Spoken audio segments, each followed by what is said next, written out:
fia la fo I fatalo fa felo yatu ile lau mai moanga tapu inga mau al tamau pule anga lau feonga la ke pipo ya fa pe fo I lo so tau feonga ya ile tai langolango ya mesel pa io li tu ansa fa felo ya fo ile vasenga ti akono mafso soani faltua fatalo fa le no fo voto ai mesel la valor pule anga sa mo pia fa pa ya tu tatu tu lo yo tu langa fa pea ya ai le ngata ilea ya ole fa felo ile u fa nga lu le tu so se kale sia fatalo fa fo ile fu mai maunga tama matina ma tua malol tapua I malol talo ya ole fa poponga le o tatu por kalame u fa ingoina e tu pur fa tua o tau longo ya le fu ma tu fa tasi ma tatu lau le yas wan fa o win o tatu fa mo fa talo fa tu lau fianga patele a pe foi la telenga tu pea ya tatu fio fo ta I nei ta ya fo lau to fala vea a lole soifua fa talo fo I Samoa soifua mia ma lole fo lau ma lole soifua mia ma lo fo I le tau atai ya ole tau fai so o fau mal fau I le vai yaso taluai ya sa ya tanto por kalame le si fo I vai ngata uole tau langa pa I o misa pe ona sa fa so ai fo I le tau langa por molinga ya ole a fa wa I le so ya mal tanto por kalame ya la ufionga pa tele I tau langa I le tau langa mana ia le mele sa ia I le vai aso tona ia tu le ole upua le tau fa mafa ole tau langa e fo I la ole taimi a o le tau langa ia o le tau langa wala nga a o le sing ia sa van mai le singa sing so ai man ia le upu le ole tau langa a o le tau langa ia pi se me wa tele ia mafai ia le fai nga tau langa ole tato ia pela le tau langa e pe ole vai nga ia tunu fafo la fionga patele au mai ola ia tu langa fo I momoli mai ia tau langa e pe o manu se tu lo ya e se va ia tato na taimi fa alo longa le va ia le taiola al tau langa ia le taimi mi sape ole va ngana va ia ola mafu anga I momoli mai ia manu nei ola ola lo fionga patele tau langa pa ia misa pa taile vea ole tu maleanga I ole kalesia sai ai il fengi tua mo mo fo le vai temo le soifua le tua ia Yesu no tato ri faola na vai taule le o mai ola tu lo fa fonga anga o manu temo le molinga ina ia au mai awai ole tawa o mai ola ole soifua ole tua ole soifua fo fanga ole soifua tangata ole ngalue inga o fonga le ele o fu o fa le leanga e te talo ale fai fea e fai pe au te metali ai le e si ade ai le areto male wainga le taime italiel taulanga pa e luma ali fa nga solo ina ia te talo le kalesi el missa le ia o punga to talo itali le ta tu taulanga le tu te ma no le lai kalunga o fu le limfa fa mal fonga le ma le lolangi ma fo fuanga ina ia moli mole tuai fa ile kaulanga e ia la le tanto nunga male o le winga le alinga mai ola ia man mai ola ia wa o le fai longa it's a symbol ole taulo ola ma le lau so fu ole tua le kako ke ai kako ke ola ave ko mo le tatu taula pe la kako wo e avea o pipe manga I meola ia e pe la ole se meaning le se winga fo le tua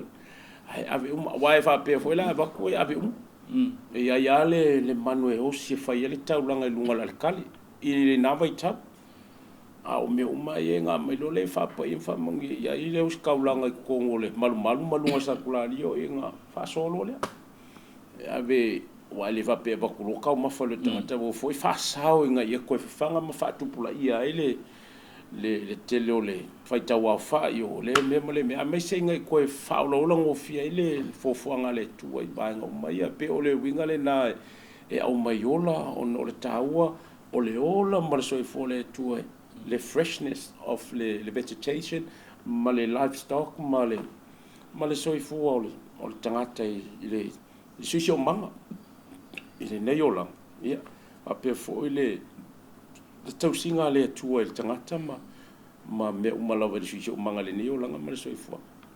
ia e pela o ka ko ia le o tatou nga nu ia i tu manga i tatou sa mone tatou pulea e wa mai fo le nga ia malo abelo fa nga ele ase ele ase me ia ona ole kau fa atata inole o le tuma le anga i whanua o le tātou anu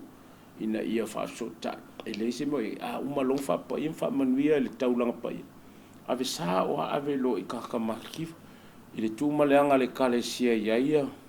le misa sa le o kako whakingo inga i nauna po ia e pe a mainga koe ka whaila ia koe whaifo ia i singa lunga lo taulanga inga ave le koe whaolola mo koe kufa mo koe whaasoa ma ia koe whanga ia le leima ai le manu e o se le taulanga o le mamoi e o se le taulanga i lunga o le alitale e pe o taulanga i nano po pe i mafuli ama tele i mamoi o mamoi a pe a fisi mea kama kiki kuloa se tupulanga talo vou e whaafuata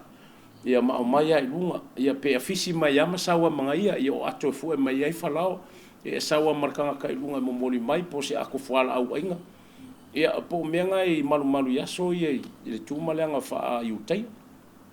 ia e pelang o fa to tato ia le wa mai mena i fa pa ia le i ko ya le mai ko si foi feng ngam ka sa we fa pa ia fa manguia ia i fu nga luenga ma fa ko anga ma me ia malo le nga ka ko ya le kai ka ko fa nga ko nga lueina ko am kai kal fale ko nga luenga pa fa wo over kele o le singa ma fu anga fo ye se sa ma fu anga ma le fa lola ma lo fa fta e se ma fu anga fa le nga nu tu pe al va nga le ia o ta ma fa sa mo fa bela ele ai se me ave mata e fa bela me ala nga e o sa wa i le ola ma le soifua ia ua pe ua amaka nga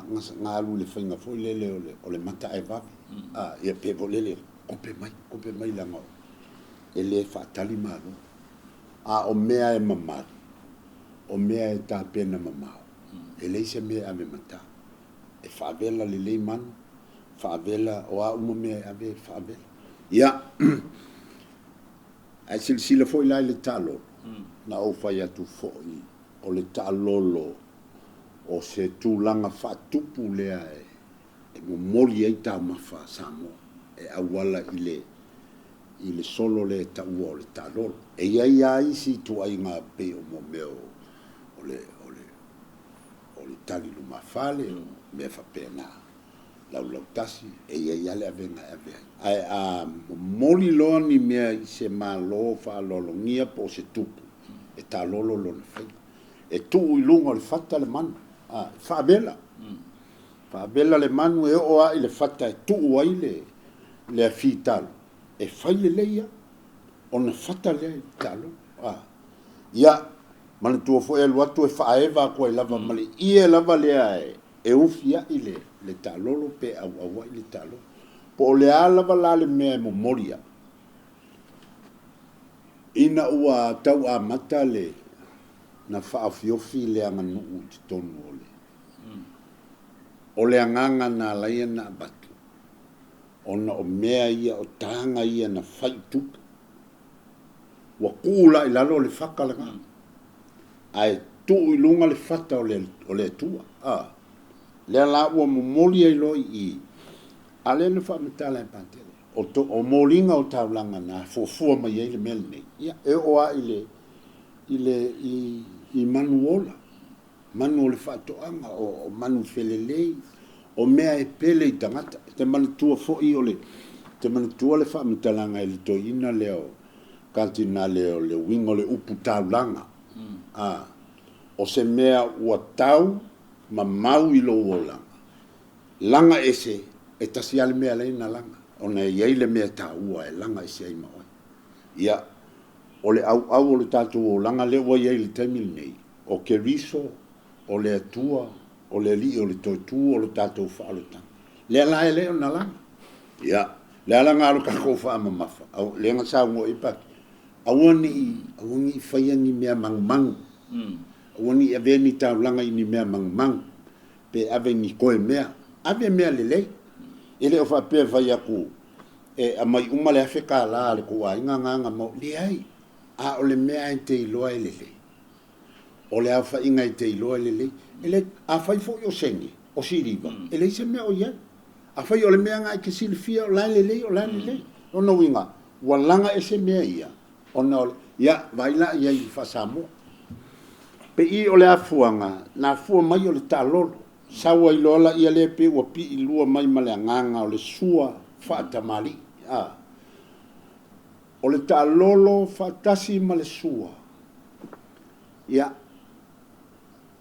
ua le aisesi mea I talata o le fa'aloaloa lea taumafa e gata ai fa'alologa Samoa lea la ua au mai e fai ai lea la gaga afua mai a whakamai le magufaka a fai sa momoli mo aola o lupe ola o mo me o mamoe ma o ki nga ave I kokongo le mea ngawhai ele kaulanga ia tātou le anga nua sa mo whaavela a fai o se whaalolonga lelei whaavela lelei mea o na momoli lea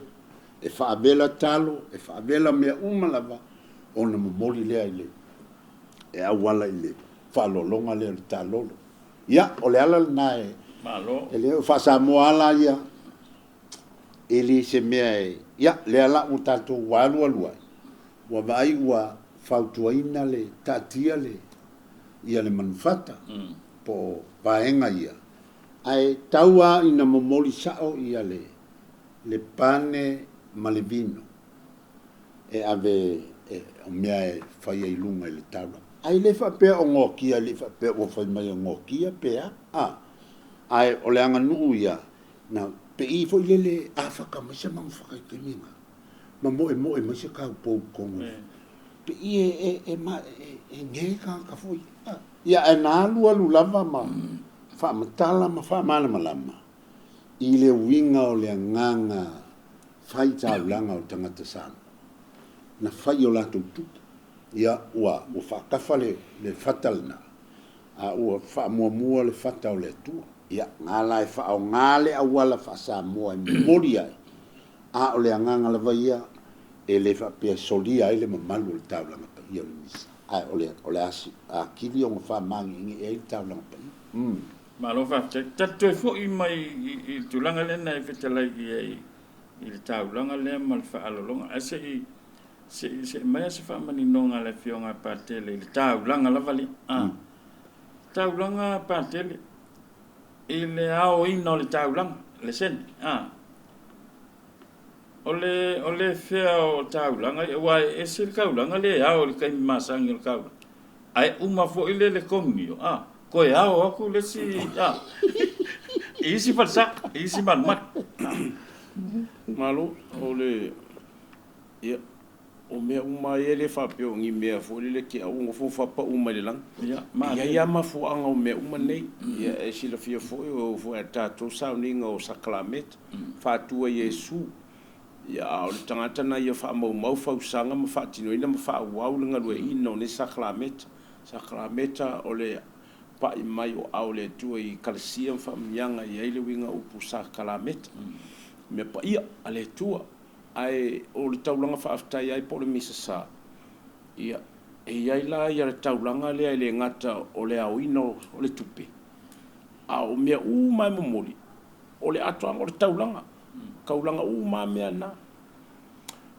sa iai la le masani le kalisi o la fai le tele puleanga I fafo e iai le si taulanga e toe ao le mai o le komunio o isi puleanga e au le taulanga muamua o le taulanga muamua e au le uma o le launga ona no fole ila lo tangata ai se ia lo taulanga ma fa ngale mo e ma fa wai fo le la uma ma le folfola na uma lole tutula e folfola le tau tino ngol fa tutua uma lole ia tarsanga ma mana onga momori nga ko ia le taulanga lo na lua na o le taulanga lo na lua la ia tato le au te mi le uma komni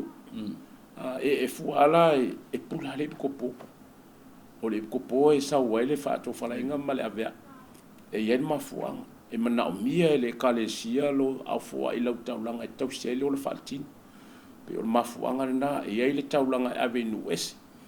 e ai le taulanga ave nu pa ia e tau si ai me to tino ma me le kalesia o ni ngalo e tato o lai oi i sia tu nu ule le nganga fo e talo mai tato le nganga fai taulanga e ai le taulanga le o le sivang e polo ia le kopo lana ia pule anga e haure taulanga le luna lua ave fa wa ai tutongi ai a onga tam seminari a le kam seminari o le fai fa fa win a le fai fa fa win le sakramet pe o le sinama fuang e a o le taulanga luna lua le te mil taulanga fa sta i pole umal kom ni pole ala wa kai e le taulanga luna lua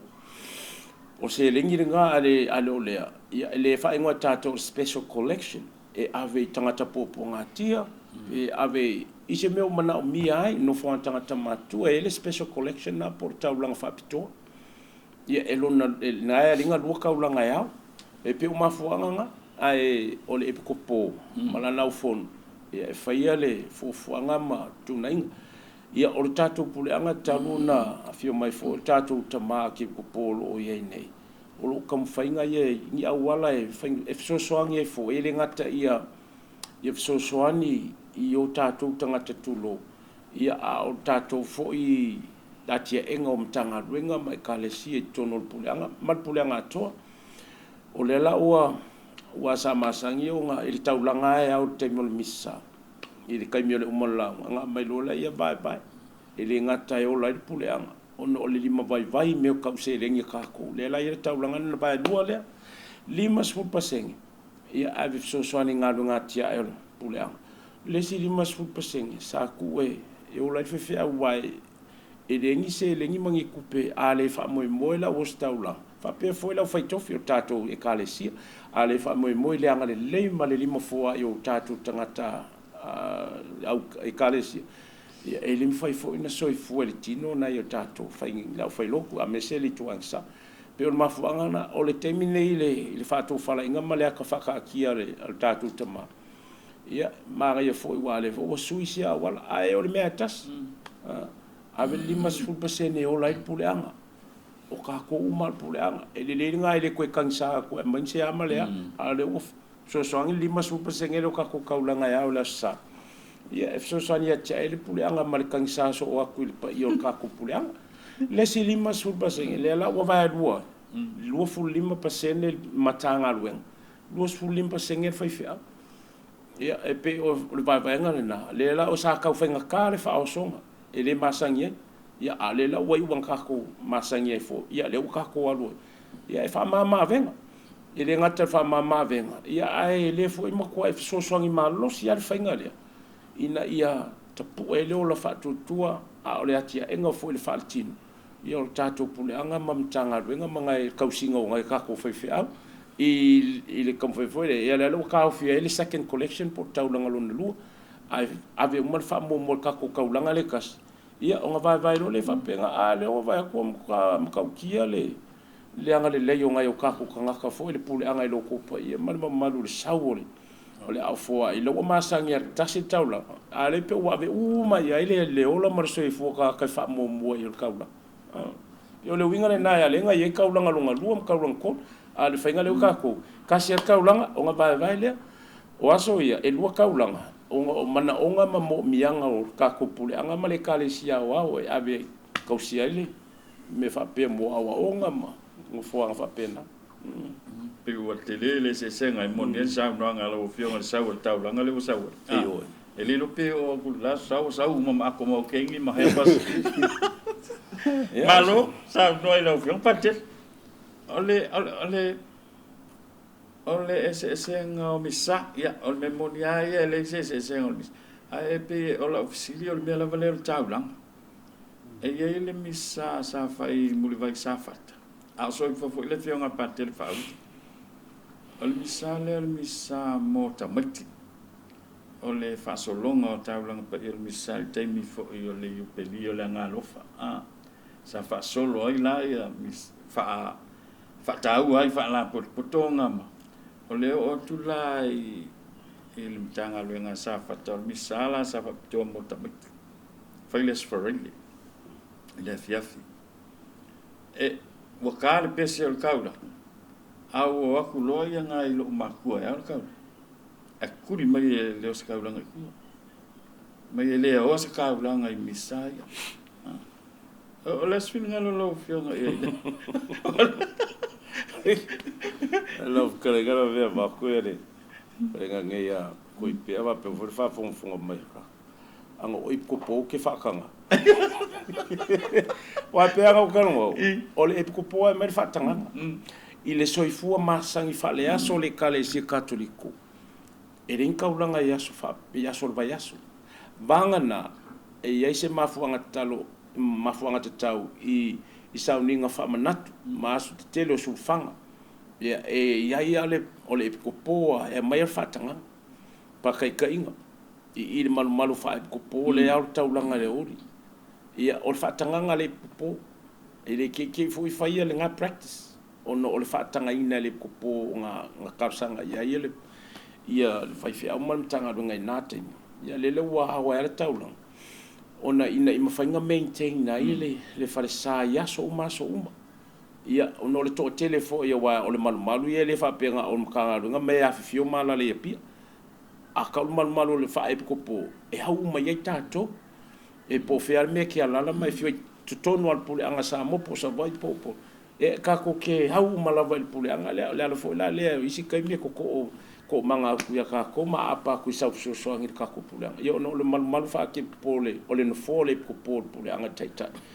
ia e hau mai ai tato la fo la le nga halu taulanga le taimole o misai yasol ba yasol se furu le uli ina ia mo singa so ngi fatino inole o le tau single mal ia ma ma tongi na fo ka fenga renga le wo fa fenga nga ia kausi wa kele fa fita ho sa tia mal le ko ye se me ko malu nge wa ka ale ai ngai ka ka o ke alo fo ka lu fu fa tu la le ina ile malai ma lo to a mal nga ia malu le kele la o fa fita o lima tupulanga ni ona po o ka whawhaka ia ngai fo ia ba ngai kausia mal fato fala ngo lo fa pega fa fo e ai pe ole winga le na a ole o aso vai aso ele a ointa ulanga nga le aso sa e pe fo ia ngal pa nga le aso o mai le no ole tu e fai taulanga ina ona po nga le aso sa o mai e na ai le o mai aso vai aso o alwa ia nga so longo tala anga le kalesi tu lai mai le tama pa ia faia baenga swinga di soifua falenga le la o ka kwalwai nge vai ka o fa mamalu o faia mi se sa ya soma ya la o kam faia e mor tau singa le la falenga ye le ngata ile e ai la sulfang ma so fa pito il patpatinga o taulanga por misa ia e pela fa kai kainga ia pe o le aso le afio yesu le lang ia o aso kikele anga ia aso tina pe o Maria si tiango Maria lang yo le aso soifua o le masingo o losadio o aso ia patpatia ma pe telo ma paulo yo kama kekele ai o poutu au tu le kalesia o aso te tele lai apa u ya so ba so na fa malu le ma fa tawo ia e ai la sauninga tele o lo no winga o la fa mtalanga o sauninga tele o le misasa e fa atino la so sa o le misasa fo nga ya so le it's called high mass le fai uma o fai kaunga e lua o le bi inga e usu o ka sanga lau kele o ka kingongo le fa tutua me tau le high mass e half ma o le winga la na la tala a ia ni asu te tele fa mamalu fa ilonga le kale si aso ba ia e fuala ele fai fe au malana i foi fa to fala inga ya o mis el taulang ai sa le pa ke fa God bless his soul ele ni kaulanga ya o ina ke ya so ba yaso si bangana ala pe no fa ye tu ia ongo wa o le mama mo ala o se anga lo matu fa pe ia o ia ni o le misama ia po singa me fo fa le pinko le po pe tu langa le na ina ia si le fio fo mam la mai ile tu langa le a o ngale kale si ma lo sa no se mai aso fininga lo tu pe ale vai nga o el tanga te fai tau langa ia o ke le lo po lo sa ka langa lesa ai o tu langa le e usu ko le misala sa o le sa fai man lo fa fo ya o le kinga fai pele ki el so angi po ki a ko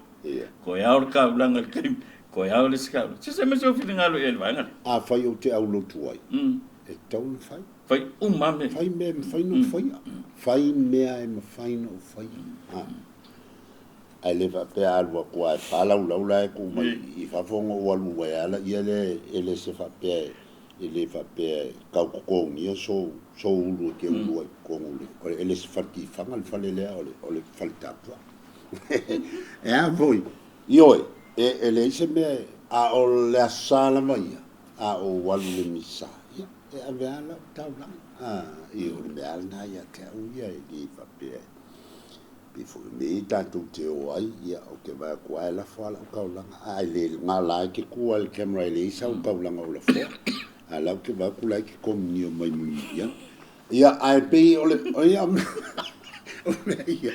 ole loto fote I ave le mali ta ke loa I ri kon fa mai pe ke ku fo le camera pe ke ku fe a sa wala ngol ta na e ave pe a fa yo yese me ba le ka mi uma ka e sa woi ola yese me lo ki ngon nga ka yo ola me la lo pe la su el ken yese ngi mer sia ke fe ko ya malo fatta ole tu langa fu ile moli ngale moli me pe na fitala I time was sola ia ile tonga male ia male ala fa ole fa lo longa fa samo ia time o le fa lo longa le sua ese le ufita ia ese le tele fa me to fa io pe ta io te mir tau langa tono tau langa pa il misa ngal kasi ale ile sa ngale na le ia tau langa io ia wa ave ese malesi le ia wa ave ese malesi alai manino ele fa pe wa fa tau wa ile fa mo le o la o tom fa ia awan I fa la vela vetele ia totonga le nganu ile sa minga tasi le me ave la o ye umale nganga o me a fa ia ole pane male vino ia ma se seleni o le tablanga o lafo ia tasi ale ie ufi ai ile nganga fa sa mole na fa wala vale na ta o tuai la o ye male nganu o va lu ai male nganu le molding o le tablanga le ia o falo longa tautu e ye le sua fatamali ngai ka o ya le fatamali ia wa avane umai tu ina ia awa ne itanu mia le nganga ole tablanga wai manatu e fa mo le tablanga pa yo le misa ia avatu leo nai to tonga ta u ole nganu e fa ma po pu e ai ma ia la ngona el tangata o lona o langa fa ale aso e fa ngofio na fa po leo langa po fea me ka kio ai o mea Yesu mea nga ia ka ko va ai uma leo langa fa ale aso po ka ko fa singa mea lo singa mea nga lo fa ile po se fa ku nga lo fa ile o tanga uma na o le fa manu yanga le o mai mun muri ta ko kio kala ile kala le ka ko o nge ta langa pa yo nusa so se mea o ta langa uma mea ai e fa ile le fa ile nganga ma ole nganga la mai ese le faita e le tauani ai o tato me ia fai pe a fai halanga fai ole falia dia se le la ke u asia ka mo le wa mai mo se fa kilo mai ai fa na wa ai ma ole nganga e fai ai le anga le anga le voina e fa metala se tasi na mana o na le fia ia te oi ona wale muli ma le lava le taimi na e tu ai le ata a o mo e sian tam o le nganga e fai ai e le e fko a kau ai o mea lelengi ka ko ki fai pe a fai ma le loto lelei fai ma le loto mama fai ma le nganga fai ma le fa tua wa sia ka ku au penga le a le fai ma le fa ku e anga fai lo le o ka ko flosio ia ai ngofu ka wole lo ka po le mengi la fa ia e pe o le maro fa lau fiong pa tele e yei fai ngā taulanga a inga e momoli atu te taimile. Pei lau le la e fai mi sa. Ia. O isi tangata o le whaapa i no lanto whatusa. Ai sa e watu lo la e le taimile sui le la e il fai au i le si taimile taulanga pa i le misale tate. Tate va ai fo i mamatau ina ia tulanga i pe e watu lo fai ngā taulanga le sui lo le la e o pa tele. Ile la ele mo mori atu. Dar tela be. O tele o mo tino po ana fiena mata ile tu maleanga le ai. O ai foi na mata ina. Ya. Ka ngi ke wo le lo fo ya ma fuanga ia ona po su la yo fe fe o mga su ya pe ya. Wa ai ele o ia o kele o marama pe sa lo ai tununga mala o nga ele suyengi la e fe au lu molar kale kai minga o la wa lu misa ma nga ia fio e ko sui mai e o foi ala su fole le stof pa ia ile mulungo va e que fio e ko sacristi e taita sa ninga e fio fe au sacristi suyenga la inga mela i o la apron nga ka ai lunga sunga titi fa tauler su ole si o ki vai male vai pis fulungo o vai foi po a ole o so mai la to fi elem ta fa yo pa unha e a o se upu fole le su ilu mola kale o ke lo ilu ala po lo wa ya tanto nunga mar ko finga o ke le e ya ainga o mai fa me ke o sui fa mai mali di o la sire fangale tu e la ko kaulanga a ko finga lo aven moringa mo mori nunga la talenga ka ki la e lu mas ka mai la ya ta manga era ko fanga kaula e ia se taimi mulmulia ia o fa nga ele ko ma o mal ko fanga kaula ai mari o kile suia so o fu lunga fa fa kaula malu mo kanga ia e o lo ia nga ko nga le to finga mal nga lo penga ai o te lo fo ia e se sa fa au ke lo po wa fo la fa mari e ina o ainga ai ngalo ai ale ya ta yala ma ngalo ngol kuku ngol kausinga ma malo ko finga malunga circulari e pe la ona ia ile fa so il vanga le o pe wa wa so solo i fo ia le fo ko nga me o le suia le lava le o fai mi salve fa o lumo ka male fa ka fai ka lo ai le o se me e lo se tu ma se anga le o le sauri ngalo ia pe o la ukalia kunga ala ai o le mea sa masangi ele kele e momoria kwa fai misa e ku lunga le lau taf o le mema maluna ma fa pa ia ma fa mangiele le skaulang po le kai kausani e umanga momoli taulanga ia umarola ia ilar kaimi po le umar komnio ia fio fe uma se vai sa tausawa ia pe nga fa se kalo fa ia e acknowledge ia ma appreciate le whainga kaulanga singa ainga ia nga kele mo tau singa malu ma me fo i whaonga ia ai o kele lua wa kua pe ia o foula ki kilo mero le wakola ia le wa ia nga isi ainga mana isi tanga talo o ngo ole se o fa kai inga le ngo fa isi le wa ko ka ko wa fo ka ko wa ia fa no ai fo i le mele ia au vai ia o atu o te la tu de tom o fai ale tau fa mal malama il fai fa ule ai a o koso me asilo makua le wheelchair pa keli ko pawa le o longa manga o le no pe ko ya udia kaya vai sila mai o le ofu na fa tawa na mana o mai mo le falsa pe ma faia ona tilo tu sia matutina wa fa nga mai tablang pa iyo lisa ala fi wa fi fa mal makua o lau tu tablang a o longa winga wa manga o fai singa fa surprise mo silo makua le la maku ka wa ia fai mai la vale ofu ia e misai le ofu ia e komunio le ofu na e fai ka blanga on fai ia le ngin ia e fa mal makua le fe au ai le ma fai ia wa vai fo fai au silo makua ele ai se upo si lo makua nga fai o linge ia ko pe le o ia ma malanga fa nga si fai fia ia nga kali lo le o fai fia o tali filemu ia o le ele o se o le upu ale ngo fa longo le fai fia ele o se tu maseanga o mengi ka mo fa kanga mai ele epiko po ai le o se tu maseanga ma sani ai ia le sami ma o le taulanga pa ia mis ala fai ia langa wo lo fa ku le lo ia ai ole ele fa pena ali fa no ia nga fa ia ngo pa ia ia le ngo fa ia ma ko wo ku e ma ka kia ai wo fia ma misalo anga le fa ia si fa fia ia ai longa va la dia ma ko ma ko ku le ai ngole su fa ngo si lo ma ko le nga la nga fa ia o le winga foi lele le usa no le ustava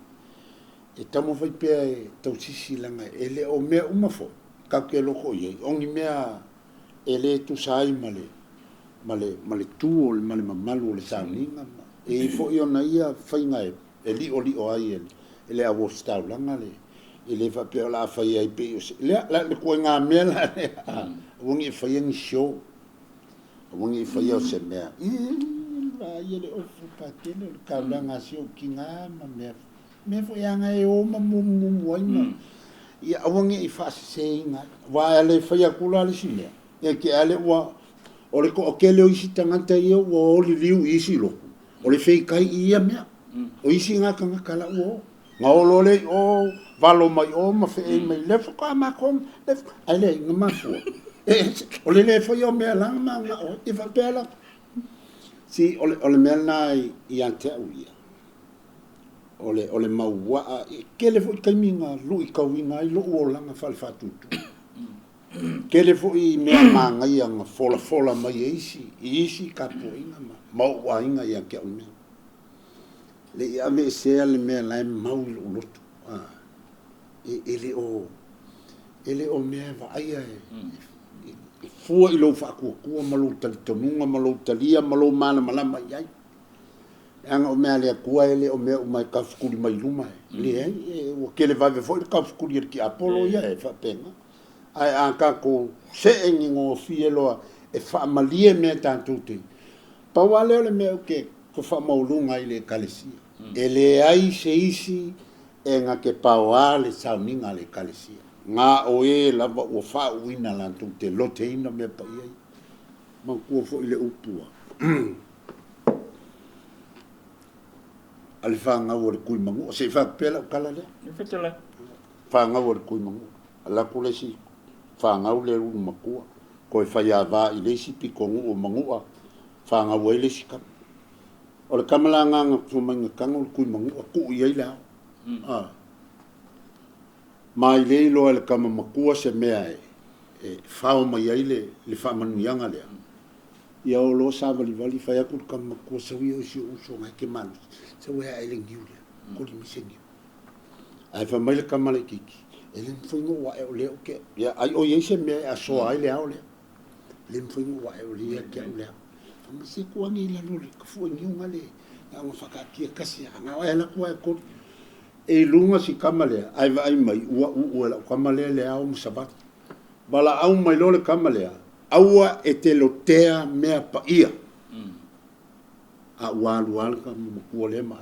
to mai le so ia o le winga lo tala ia e ka alo a isi mea ka ko ke vai uma e ma ale uma tanto ai fai tau se vedi I tala anga o le kalesia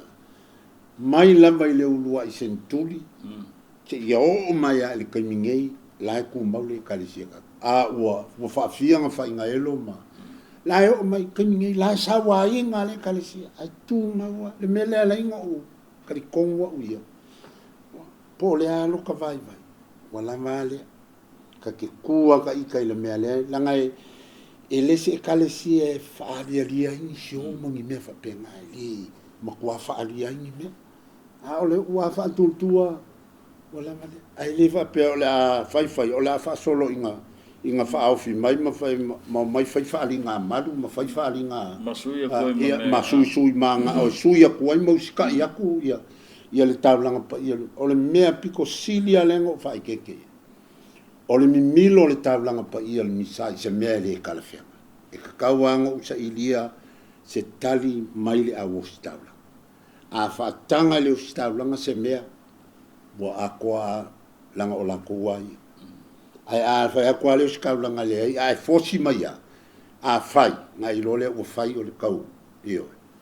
ai li sao ai le a o mea ngai sao ai le ako ia o la kai kale kalango aku ngai me fa pea la ngai manei ai o le tantu vaso la ngai le ula sesi le taulang pa ia le misa Malo fafte. O le Sa no lo fiong pate. o le whaaloalongi o le tamari anga. O le sauni na kalestia. E le o se whaamanetunga. O le fiamoni o le ali i le sakramit. O le mea ngai ka ua i luk tangata ia ma le aonga le kalesia. It's the real presence of the Lord of God. E pea whaengo whaasoa kun ke leo isia ka ko por kalame vai aso tuana. O le taimi o le taulanga pa ia. O le kaiminga o fisoka ia o matala ile langi e fio i fole tua i lunga le whakawhai kaulanga ia le o skaula o Yesu le ngā o le tua le na ngā ngā fōringa mai o fōringa tangata a o le tua o Yesu lo nalo lo o fio a le o staula o Yesu lo o fio le saklamete le whapa ia inga o le tino ma le totu pa ia o Yesu lo o fio le kangaka le congregation po le aulu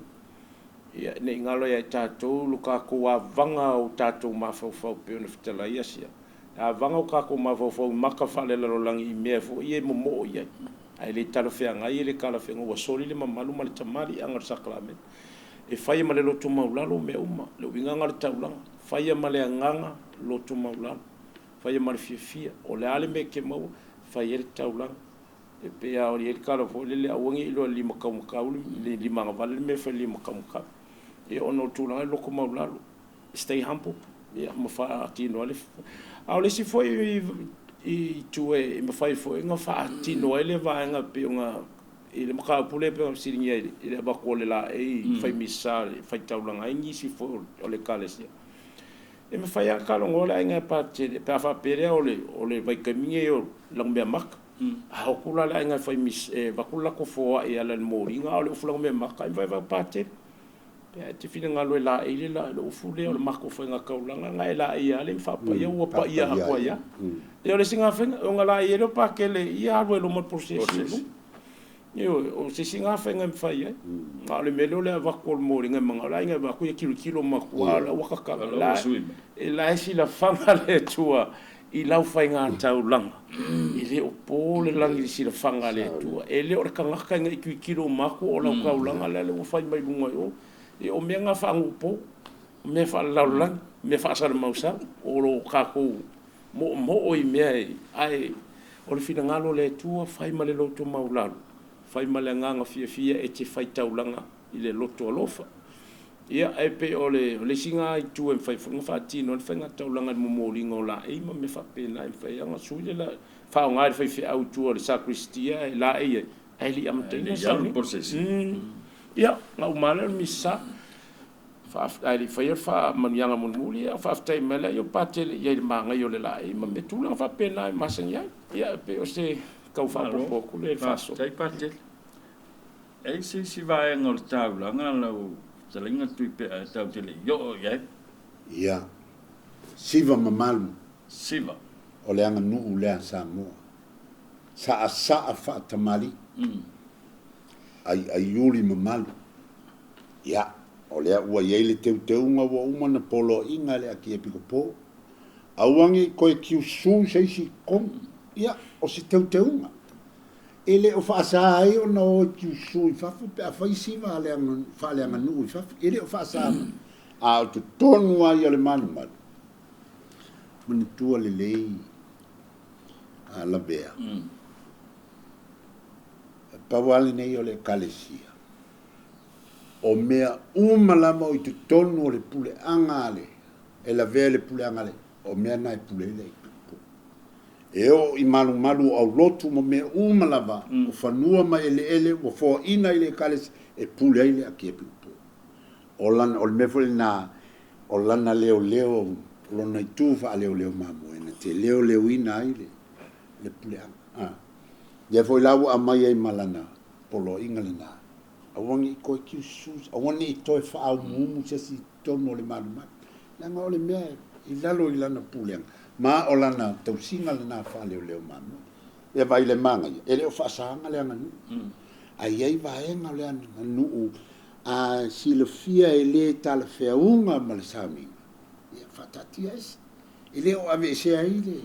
se io o temi e fatti noi la manu masani ele o pule atua ele le tafia tu ai mo le la matemi ia fa pena e o foi la a oe e te tai ia le molinga I tono le malu siva mamalu la e mamalu sau noa mamalu o ke mga kua la vea ia so ia mo wa ia I le kau a fuafua mainga o le whaanga nu unga lea tu loa le malu sanga to Mikaele I le awa ele mo in kamaki ele mo in kenkila o tuala amsala nga ova ai la ma uia tuala ia la le ko so fu mai nge is ko ino wala kile la so fu vai atu la val ia le so mo ava ia ile mamalu ile ini fa alinga se nga mo e pe fa mangi ngi e kwa iluma ia nga foko a nga vilia leo la ngi fo oki pe o la le tanga fo ile le fa ile molinga o le meole talol o le mamalu ile ia a le mele e kolu fai upu o le pese foko a o ilunga o le ia kama I kaupo fui a o le mele ele te tau fo ona so ona tuua I tangata ele le leina tape a nova aia ia ile mamalu mo ia kuala mo male fionga ia kuala ake nese sa so fu male ko inga o sala saia o seo maku kua ai ke la longa yo kingo le mamalu ke la longa yo kingo le mamalu ele ke le ngi me o mainga fo nga fa kali le fa ile nga le ai e sau ai kua kau iluma o nga fo mo e lole au kafa ia ai lua kwal posesio ye le mfaina taulang pa me nga ke I lata ita fautuanga I le vaenga lea o le anga nuu fai mamalu ia ko wo fai a lai tu te loa o le winga mamalu le lai ona fa nga o le alo na winga I le taulang pa ia fai ngofie ia nga mal malama pe ali ling fa ai fai lo se me volele manga o ia alu ale lo kuku ai fai maka ngai o nga kongu ia ko piki lunga ringi foki ko o mai luma ko vilvili mai ko fai ia ma polo arngi ia kuku ale posesio ngai ele ia o le taitale to fautua ai tantu tele SCP ona e fa fsiri mai I le tua I o le nganu le a te tau to I lava fai na mamalu o le malea ma le matamofia o le winga o le mea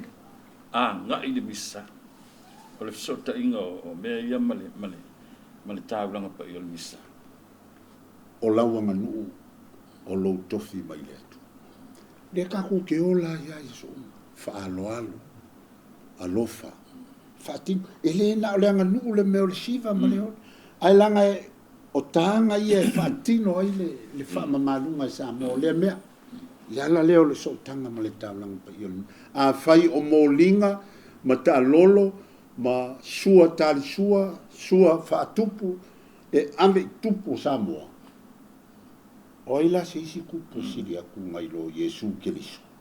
le leo le pe a mana o mia na faia tu vaia tu langa le nganu na ua ia I le taimili nei wa uma na whapa ia vaenga ai te tau na tilo le lei ina nei umi na tātia ai tu mai nisi tu pulanga whapea le aiso ma ko ai fifi lunga le whainga le mea ma ko ai whaila o sio le ai leo le anganga o le whaatupu ma le whaatamali ia whaatupu ma mea ia o le so tanga na ma le taulanga pa ia nisi anga o le ola o le tātou wanganu ele si baga volele sa o fkalenga ya sia o mo faile ngam fa tonu fa na lu teme e o mai loka kwa ko me kil fale o ko fa ko ngelo e la kwa a lo mo ko pol ko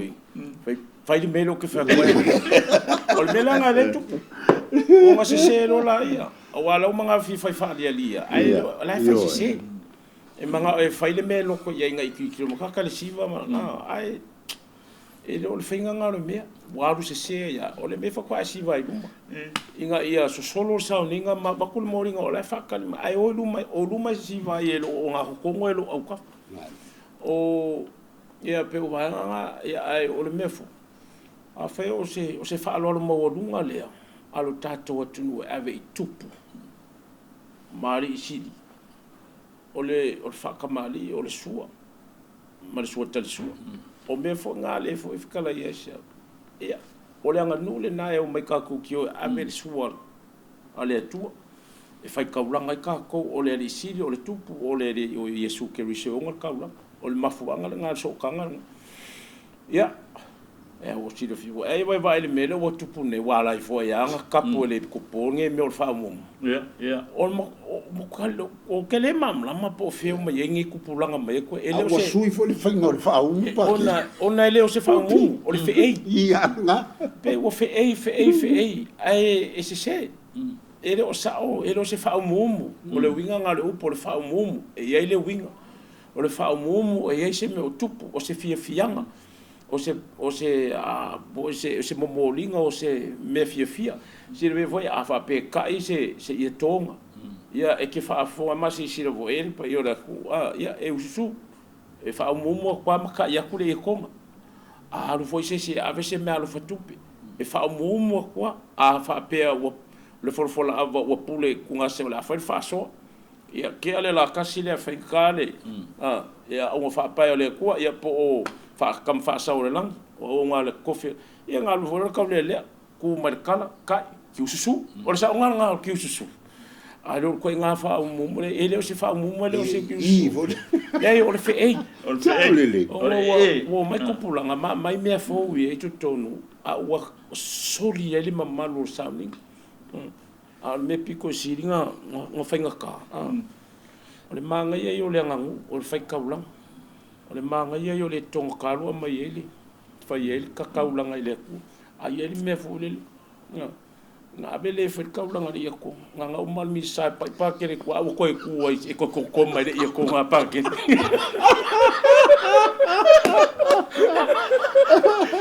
Ia olo pera nga. Malo.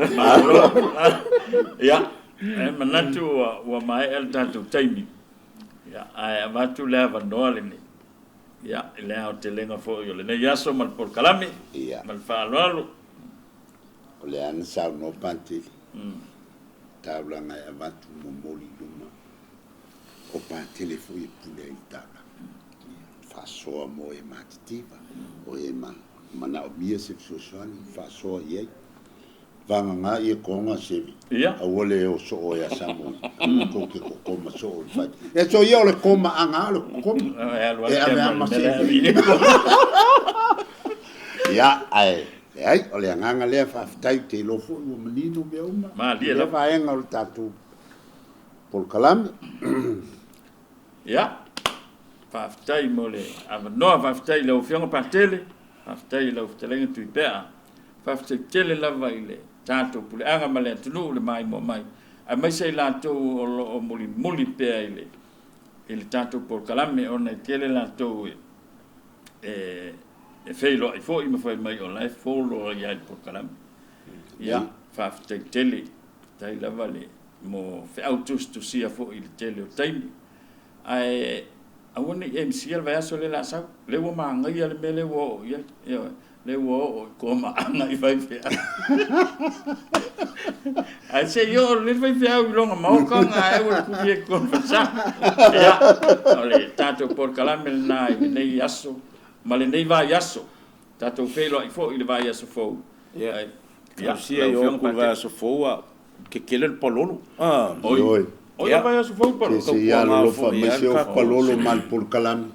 Ela whainga lea pawale mea. Inge mai maukarasia ma whamunga. Ia, mo ala ala wale le asingo le palolo le bea so fau pe akala so foi uma loka mai. Ia manguia ia kapenganga e leo se aisi a whamang.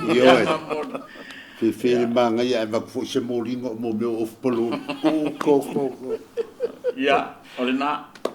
Tatu fe lo i vai so fau. Ia pe au mangkal palolo. Manuia toenga le so. Soifua.